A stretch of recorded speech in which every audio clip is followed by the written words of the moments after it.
That's a beautiful deer, Jesse.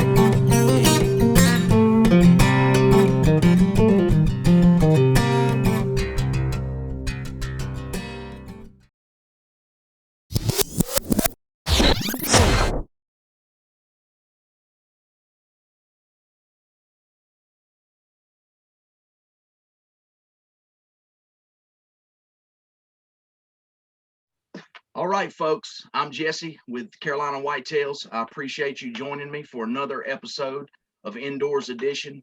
I'm excited to talk with our guest today. He is the host and founder of the Huntin Grounds. It's one of my favorite shows out there.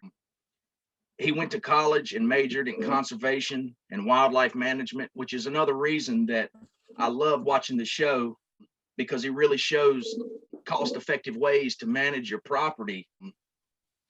And like I said, I'm really excited to talk to him. My guest is Stephen Fuller. Stephen, what's going on, man? Oh, not much. Excited to be here. Anytime I can talk land management or hunting, I'm in for sure. I appreciate you for just watching the show and then have me on yours. That's pretty cool. Yeah, like I said, I really enjoy watching your show, and I get a lot out of it. How's everything been going? I know we just spoke about some storms and stuff going on, and with the whole COVID thing, how's everything been going with you? Been going good. It's been busy, which is good. I mean, it's always good to be busy. I do a lot of other jobs too that kind of underneath this whole Hunting Grounds umbrella, and so it keeps me super busy. Gearing up right now, fixing to get into the turkey woods and travel a little bit and doing that, and fixing to do some frost seeding even this weekend. So it's an ongoing thing. It's a definitely, hunting's a lifestyle for me, and so it's every single day there is something going on. We just did a little bit of burning a couple of days ago, be doing some prescribed burning, and I think it's what it's all about when you're like a land manager. You aren't just a hunter anymore. You really kind of get more passionate about the land management aspect, and it takes up majority of your time versus the hunting. The hunting is just an added bonus to managing your land. So yeah, we've been busy. We're always busy, but that's the way I like it. So I want to get into a couple of different things, but first of all, I just wanted to get into introducing who you are to, I'm sure a lot of people have seen your videos. I know they're really popular, but for those that don't know you, tell us about who you are. All right. Well, you said it to start with. I mean, I did major in conservation wildlife management, as well as field biology and communications arts. I always had a passion for like teaching, and I got really tired of just watching these shows that had thousands of dollars and had thousands of acres. And I was like, what about us average Joes, that have 5, 10, 15 acres, 20 acres, or we're just borrowing our grandparents' land and we're hunting on and we don't have a whole lot of money to throw at it. So I wanted to show kind of cost-effective techniques for like smaller properties and show you how you can grow and hold deer and just other wildlife populations on property like that. So that's how I got started. And if you go back and you watch those old videos, they're really bad. I mean, they're awful. I've learned a lot over the years, and now I do a lot of other things, like I said, underneath this Hunting Grounds umbrella. So I produce TV commercials for like dry shod footwear, and I do a lot of product videos plus everything else. So as far as editing and video production, it's stepped up drastically, where I do a lot for a lot of companies out there, even do social media consulting. So it's grown a lot, but it's all stemmed from just wanting to put a show out there that I think that there was a need for it.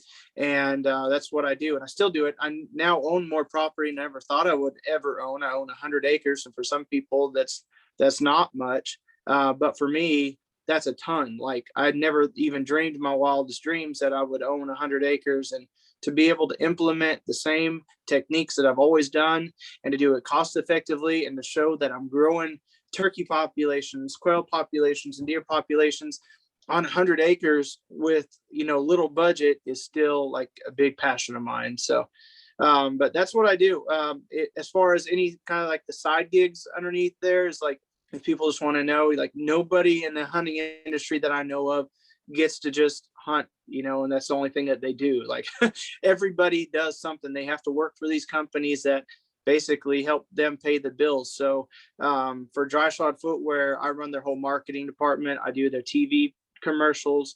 I do all their social media, and then I do a lot of social media consulting for just random companies that we are partnered with. Some of our partners out there, you know, you go do shows and do appearances and all that kind of stuff.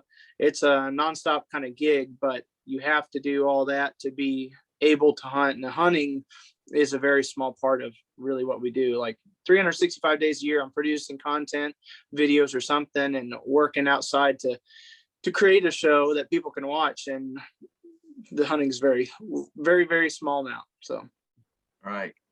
Yeah, that's what really attracted me to your channel and to your videos is I've said this before in other videos I've done, where a lot of the older hunting videos, but even videos now, they almost set like a standard that doesn't seem obtainable, like, you know, thousands of acres. And you know, a lot of people right. don't have that type of land and have that type of equipment. So that's really what attracted me to your videos. So where are you from? Where are you out of? I'm out of, well, I grew up in Northwest Arkansas, Pea Ridge, Arkansas. Small town. It's grown a lot now, but I just live across the line in Missouri. So I'm technically based out of Southwest Missouri now. And we're in the Ozark country. So you'll see on the videos, as I'm sure you've seen, it's very steep, rugged, rocky hills, rocky soil. It's got caves everywhere, springs in every little holler, but it is straight up and straight down everywhere you go around here. As far as this past deer season, how did you do? Did you have any luck?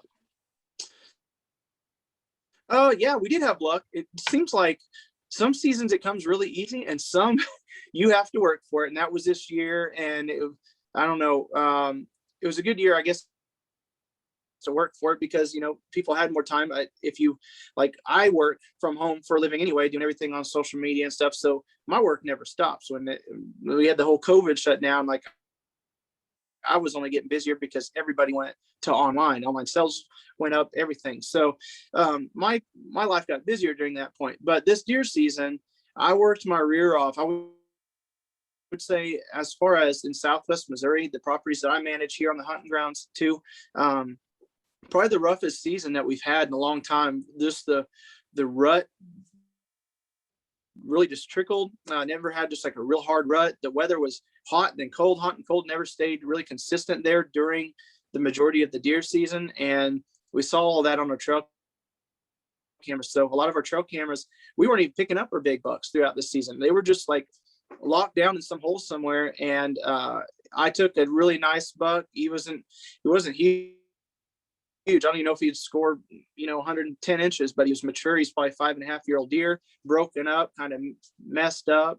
Dad ended up taking a really nice buck. Dad had the season of his life this year. So I worked my rear off all season long, and I'm the one that does all the work. And then Dad got out there and had the season of his life. I think he said, we talked about it yesterday, he said that maybe a whole 2.5 days and killed one of his biggest bucks in Arkansas and one of his biggest bucks in Missouri. So he went out, like literally the first set he sat, I sent him back the redneck on our place and said, go sit there. Had some pretty good bucks come out. Number one shooter buck that I wanted to shoot there, the thumbs buck, came out, presented a bow shot, but he had his rifle right there where I'd been hunting for him. And then same thing in Arkansas, I put him on a piece that I worked my tail off on making it good. And then haven't really been seeing bucks on there. So anyway, get a text from him going, big 9-point down. I'm like, what big 9-point? He's lost his mind. It's probably not that big. And he sent me a photo and it was absolutely huge. He got the luck of the draw there. I think a buck, literally, that was probably the first time that buck ever walked on that property. And then he never left, until Dad hauled him out on the truck. So but I did kill one of my biggest bucks in Arkansas this last year. He's framed out really big. He looks like a 160 the way he's framed, but it's a hill country buck. He's spindly. He's probably going to be probably mid 130s, maybe upper 130s. And that came at the very end. I put a lot of time in there and out in that state and the area that we hunt. And finally, it was like I stayed a couple of days extra because it was so rough and got lucky on that. I don't know if you saw that hunt, but that was a cool hunt. I don't even really know. I knew the buck that I was shooting was good. Like, I didn't know how good he was, but I knew he was good. I mean, threw up the scope on him and I dropped him. There's definitely no ground shrinkage on this. There was a lot of ground growage, which was pretty dang cool. You don't always get that. And I got that this last season. So that was cool. I saw that video with your dad, the first buck you was talking about, and that was pretty cool. I think you said you'd been watching that deer for a long time. Yeah. And I know what you're talking about. You know, it can be frustrating. It's like that during the rut. A lot of times here in North Carolina, it's hot one day, then it's cold the next day, and then it's hot, and it's like it never really. You know, sometimes we get a good rut, but for a lot of times it's so all over the place because of the weather around here. But you mentioned your dad.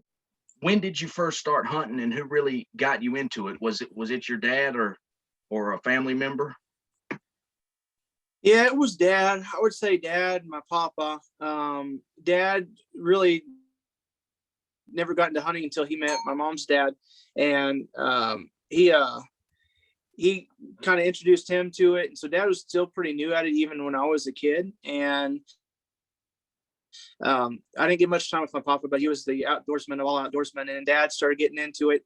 And, you know, I want to be honest, we hunted old school. Like the dad learned from an old generation that they used to ride around in trucks. And if they saw turkeys or deer in the ditch, they'd shoot them. And that's what they used to do back in the day when there wasn't a whole lot of regulations. And then growing up with dad, you know, it was like we drive around the farm, and if we saw doe, we'd hop out the truck or try to take it from the truck kind of deal. And then as I got into it, I'm the one that pursued it heavily and kind of drug dad along through the whole thing. So he kind of introduced me and I went nuts with it. I went and picked up every single video that I could. At that point, they were just starting to come out with some VHS tapes from like Real Tree Outdoors, you know, and so I was picking up every single one of those that I could. Like if they came on discount, I would buy them and started watching those, learning how to grunt call, and even early on, I don't know, before food plots were even a thing, I got out there and started playing in the woods and realized that hey, if I went in and kind of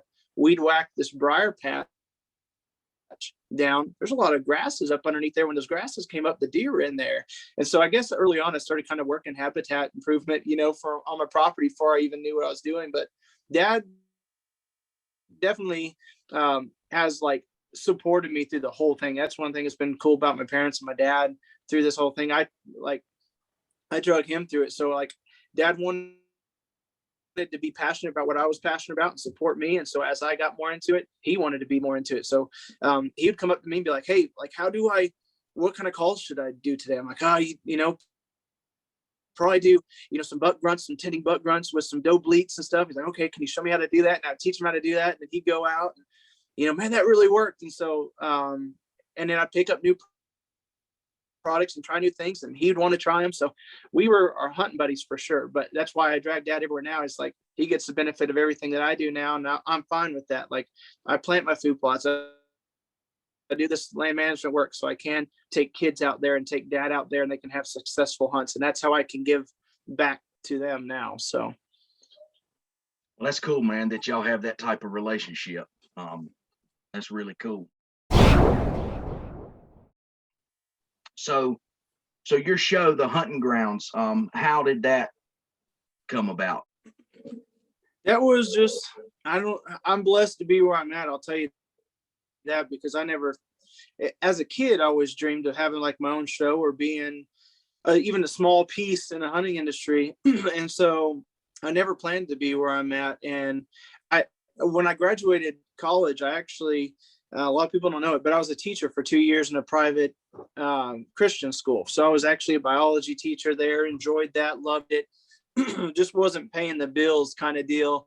And I really felt like I was led to take like a leap of faith, had some opportunities happen there. But while I was there, I don't know, it just happened. Like it just came to me and I was like, I didn't used to be. Now I'm more so than I ever dreamed, but I wasn't the kind of person to put myself out there in front of other people. That's not who I was.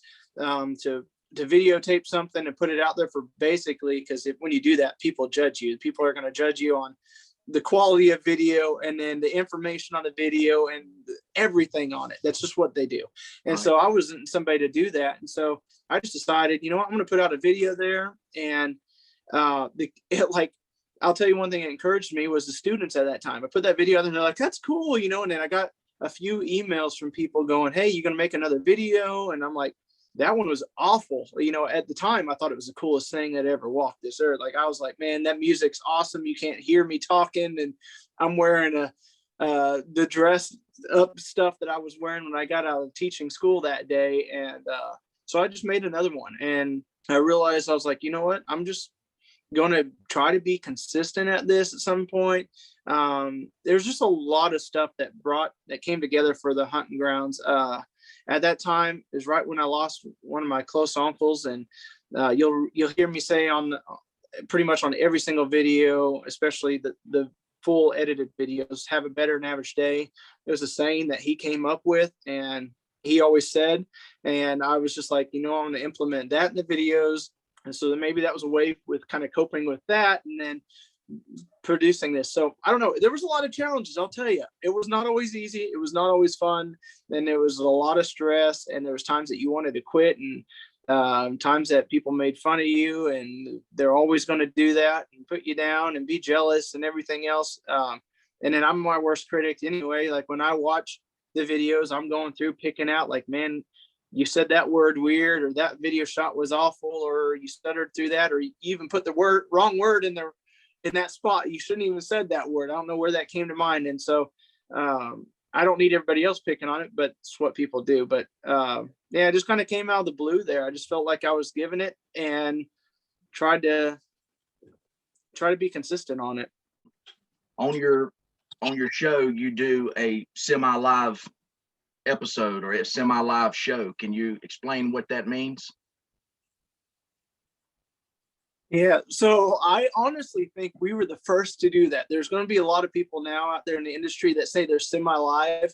When I first did that, people were like, what does semi-live mean? And there was live stuff, and then there was just the non-live stuff. And semi-live to me was just like, it might not be like of that hour or like you're watching it live, but it's within days of that. And we try to do that during our management videos. So if I'm out there doing a food plot this weekend, you can guarantee that I'm going to film it, and within a couple of days I'm going to produce it. Same thing with the turkey hunts. The guys now edit their own hunts, which is nice. I don't have to do all that, but within days of, you know, killing a turkey, you're going to have that turkey hunt out there. And the reason for that is because we are kind of an educational show. I want people to take what we're doing and have it relevant to what they can do right then and there.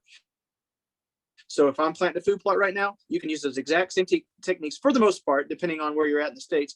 But you can use those exact same techniques, like pretty much then and there or soon thereafter. And the same thing with deer hunting. So if we're doing semi-live hunts throughout the deer season and we're in the rut and we kill a deer, then we're going to put that video out there, and hopefully some of the techniques or whatever we saw happened on that video, they can implement it kind of in their hunt and then have hopefully success as well. So that's what the semi-live kind of stuff kind of stems from. So it's a challenge sometimes, but it's I'm sure it's worth it. The viewers seem to like it that way. So you mentioned it a few minutes ago that you had purchased some property of your own.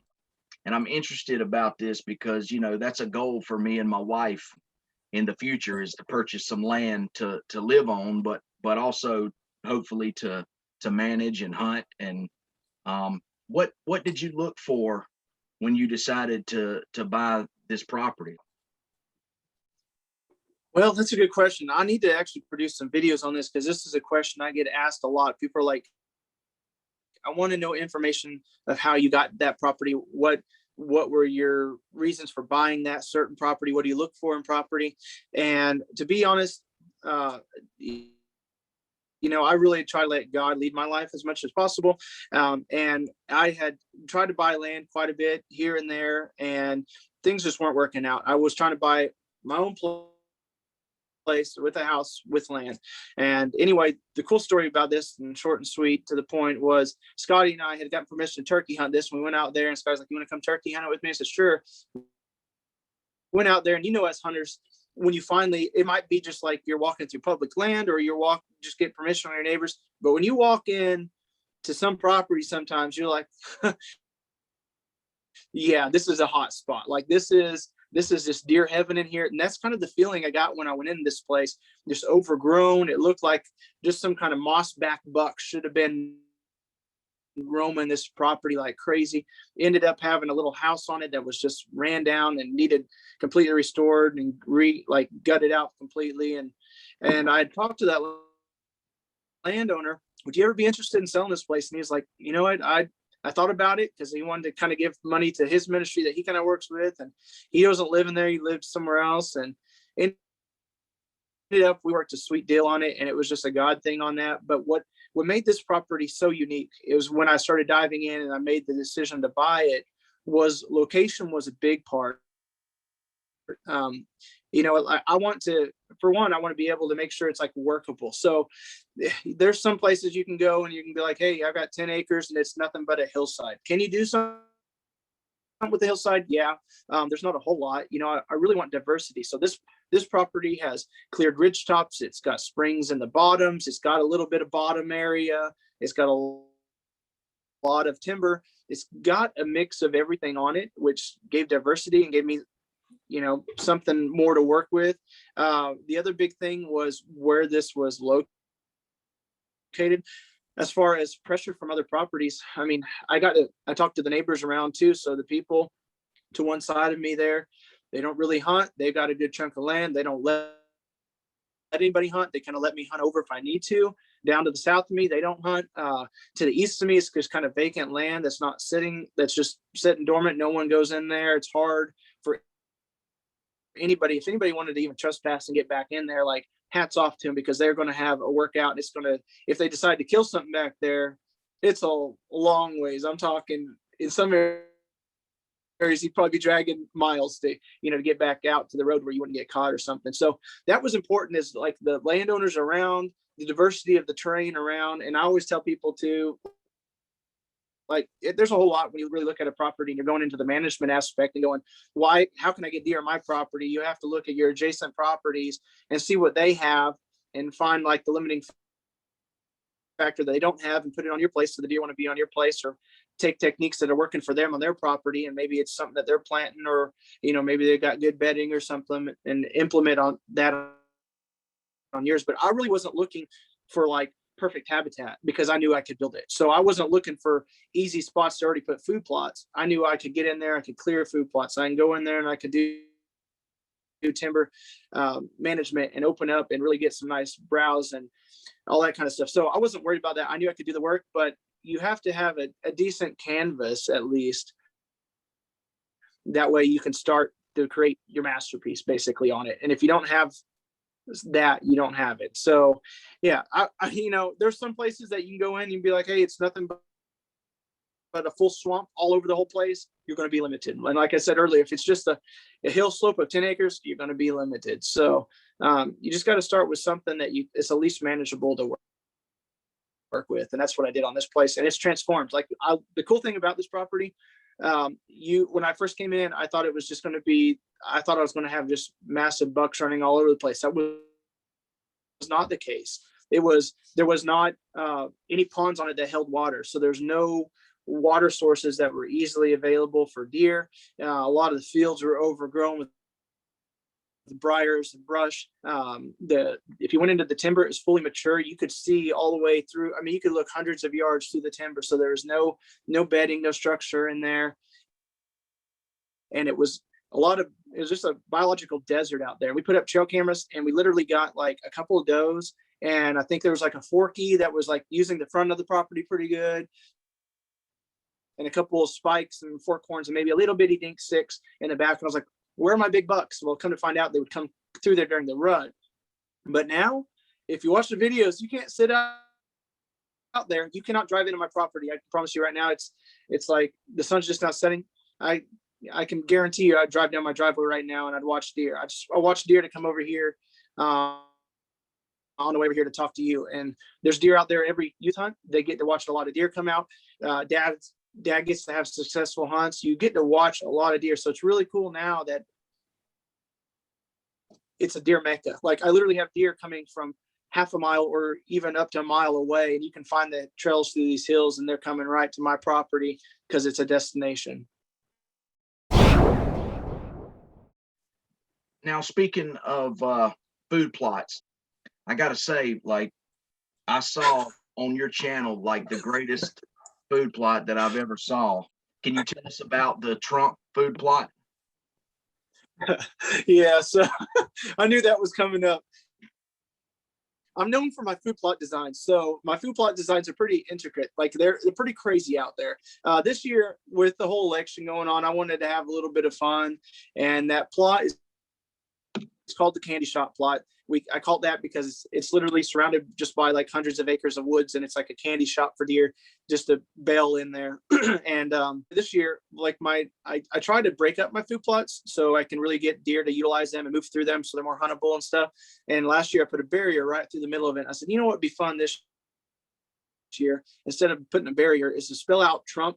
It's going to be cool for one and get some attention out there. But secondly, what it's going to do, it basically created a lot of little pockets. So if you go through there and you look from the aerial photos, I have a lot of videos of it out there. You got the T and the R and the U and the P, and it was huge. Like I'm talking, I think it was almost 80 yards long and like probably 20 to 30 yards wide. So it was big. And you had like little pockets in there. Like I planted that Killer Food Plots Border Patrol. So it grew up to, and I planted a little late. So it got to like 5 to 8 feet tall in there. And it had little pockets of clover in between all those little pockets of lettering. And the deer just get in there and they bed in there and eat in there.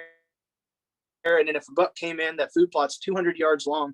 If he came in on the far side and bow hunting, he couldn't see all the way across the food plot. So he had to come all the way through the Trump and get over there and utilize, which just made it more huntable. So if I set up the stand anywhere, using that food plot longer and gave me better opportunity. So it was kind of just for fun, but it did work out really, really well. Get a lot of attention. And I've now just like 2 days ago burned it all down, and I'm fixing to frost seed it. And I don't know what I'm gonna do this year. Like this year, I've always got to one up myself, and I'm making it really hard to do that every single year. So I don't know how I'm gonna do it this year, but I'll figure out something. We'll have some pretty cool food plots.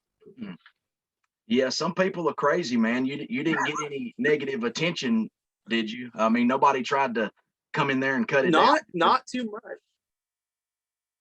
No, I'll tell you that the air traffic definitely picked up. I live out here in the middle of nowhere, and I can't tell you like how many planes would fly by. Those little, private pilot kind of planes would fly by, and they'd cut off the engine, just glide, and cut it on, and turn back around, came back over. Helicopters came over. I mean, you talk about it. You've seen the drone shots. I can't imagine what it looks like way up there in the plane. You could have seen that thing a long ways off. So I was scared. Literally, I was going to get some of them crazies in here, and they were going to burn my place down, or burn the food plot down, or wake up and they're picketing out there or something. I don't know, but it never came down to that. So I was lucky. Well, like I said, man, I thought it was the greatest thing ever. I was just showing my wife the video the other day, and I thought it was awesome. Yeah. If you haven't seen it, folks, I would recommend going and checking it out because it's pretty cool.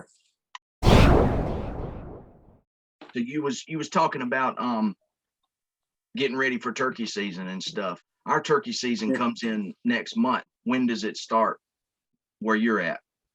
Well, we're going to start down in Alabama. We got a few of the team members meeting up down there. So that's next weekend. We're going to do that. Here I hunt right on the line of Arkansas, Missouri. So I'll hunt Arkansas, Missouri both. And that's like in the middle of April. I think Arkansas actually extended their season a little bit this year, made it a little bit longer, which is nice because it's normally no more than 2 weeks long. We get about 3 weeks long, I think, here in Missouri. So about the middle of April there, it's gonna come in. I got to look at the calendar. I've been so busy, to be honest. I've got everything marked down, but I can't tell you exact dates when everything comes in. But I know where I'm going to be when I look at the calendar. But no, next weekend we'll be down in Alabama doing some public land turkey hunt down there. So what do you usually do to get ready for turkey season? You said you was going to some public land in Alabama, so you haven't, I assume you haven't really scouted down there. So do you just look for sign on the spot, or how do you go about, what do you do to really start your season? For down there, so for here, like if you've got woods around your place that you're familiar with, you've probably been kind of scouting, you've seen them on trail cameras throughout the year. So around here at home, I'm not too worried. I've got it down pretty good. But yeah, for down there, one of the guys, Jeremy, he's been down there. He lives down close to there, and he's gone and scouted and listened for him and found some signs. So that's been an added bonus there. That's how we're gonna start off down there, is basically from his scouting. Now, when I do public land in like Kansas and Nebraska, it's just hit a lot of public land. So out there, it's a lot of walk-in properties, and they can be, 100 acres. They could be 400, 500, 600 acre little chunks. And I go in there and I put a lot of boots on the ground. I work for dry shots. I put the dry shots on and I go like crazy. And I'm looking for droppings. I'm looking for turkey tracks and mud. I'm listening for any calls. I'm looking for sign. And if I'm not seeing anything on that property or hearing anything, I'm out and I'm driving the next one. So like Kansas and Nebraska, when you're doing like walk-in properties, I burn up the roads. I'm hitting a lot of different properties until I can finally find like that pocket where the birds are at. So yeah, I don't always just get to know the information before I get there. And sometimes you have 2 to 3 days to figure out what's on that property or not and try to get the job done. For people like who love to hunt deer and turkey, but they may have like limited time or a limited budget, what is something that is beneficial to both deer and turkey that can be done on a property? Like, I know there are specific things that can be done, but what is something that somebody could do that is beneficial, to both the deer and the turkey there? If I was to tell them one thing to start, this is if you pretty much own, you got to make sure you own the land or have permission to do this. I would say one of the most beneficial things that you could probably get in there to do that would also be cost effective. So if you don't have much time, you don't have much money, this would take a little bit more time. I would say for me, if you're wanting to hold and grow both deer and turkeys on there, go in and probably just improve your native habitat as much as you can wherever you hunt. So I'll give you a couple of options there. So I will tell you one thing, the reason I'm saying that for turkey as well, even on my place, I've done a lot of edge feathering. I've done a lot of habitat improvement. I don't really hold the turkeys here during the winter because I don't have that much open fields and they kind of go north into the open cattle country.